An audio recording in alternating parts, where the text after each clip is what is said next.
Hi friends, this is Uma. இன்றைக்கி நம்ம வந்து பார்த்திங்கன்னா புவிக்குன் பாத மதனினை அப்படிங்கிற திருப்புகளுடைய கண்டினியூ தான் பார்க்க போகிறோம். ஸோ இன்றைக்கி நம்ம தொடர்ச்சியாக பார்க்கக்கூடிய முதல் வரி என்ன அப்படின்னா சிவத்தின் சாமி அப்படிங்கிற இந்த வரியோட இந்த திருப்புகளை வந்து நம்ம தொடர்ச்சியாக பார்க்கலாம்.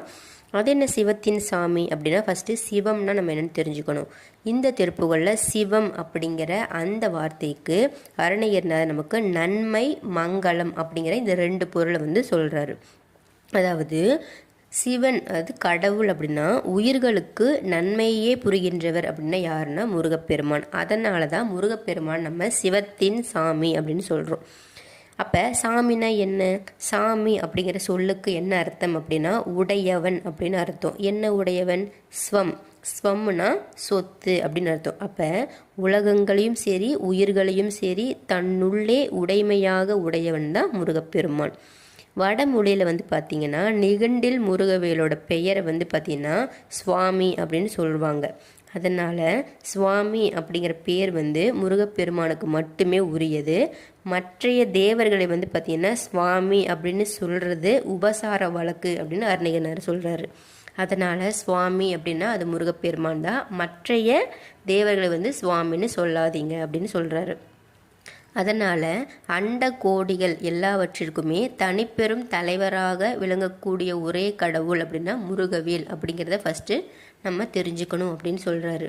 உடையவர் அப்படின்னா தன்கிட்ட இருக்கிறத வந்து பார்த்திங்கன்னா அவங்கள உடையவர் அப்படி சொல்லுவோம். அப்படிப்பட்ட உடையவர் வந்து பார்த்திங்கன்னா அவங்களுடைய உடைமைகளுக்கு நன்மையை தான் புரிவாங்க. அது வந்து ஒரு இயல்பு. அதாவது நல்லவங்க தன்னை சார்ந்திருக்கக்கூடியவர்களுக்கும் நல்லதைத்தான் செய்வார்கள். ஏன்னா அது நல்லவங்களுடைய இயல்பு. அதைத்தான் சொல்கிறாங்க.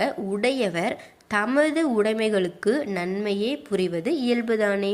அப்போ முருகப்பெருமானாலே நல்லவர். அப்போ அவர் சுற்றி இருக்கக்கூடிய அடியவர்கள் நமக்கும் அவர் நல்லது செய்வார். அது வந்து அவருடைய இயல்பு அப்படின்னு சொல்கிறாங்க.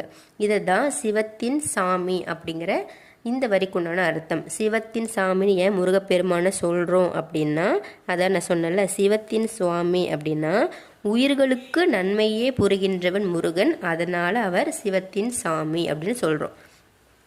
அடுத்தது மயில் மிசை நடிக்குஞ்சாமி. மயில் மிசை நடிக்குஞ்சாமி அப்படின்னா மொத்தம் கலைகளில் 64 கலைகள் இருக்கின்றது. இந்த 64 கலைகளில் மிகவும் சிறந்த கலை என்ன அப்படின்னா அது நடனக்கலை. அப்படிப்பட்ட நடனக்கலைக்கு தலைவராக இருக்கக்கூடியவர் யாருன்னா நம்ம எல்லாருக்கும் தெரியும், நடராஜமூர்த்தி. அப்போ 84 100,000 யோனி பேதங்கள் இருக்காங்க.